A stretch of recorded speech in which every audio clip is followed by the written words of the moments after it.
করছেন, কারণ কি আমি যে প্রশ্ন করেছি তার উত্তর ওনার কাছে নেই। আমার যুক্তিকে উনি খণ্ডন করতে পারছেন না।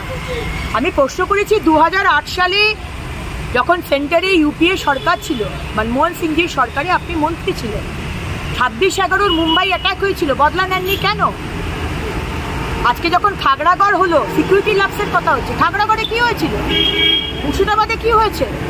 উত্তর দিতে পারবেন না মুখ্যমন্ত্রী।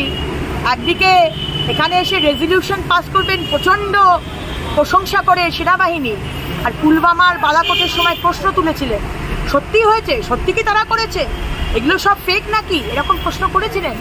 আজকে সেই প্রশ্ন করতে উনি আমাকে ব্যক্তিগত আক্রমণ করছেন। শুনুন, তাতে আমাদের কিছু এসে যায়।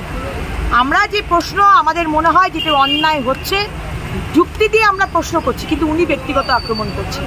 একদিকে ওনার প্রতিনিধিকে পাঠাবেন ইন্ডিয়ান ডেলিগেশনের সাথে, আজকেও অভিষেক ব্যানার্জি যাচ্ছেন প্রধানমন্ত্রীর সাথে দেখা করতে, একদিকে রেজলিউশন আনবেন, অন্যদিকে আপনার মেয়র ফিরাদ হাকিম বলবেন আমাদের প্রধানমন্ত্রীকে উনি কাপুরুষ।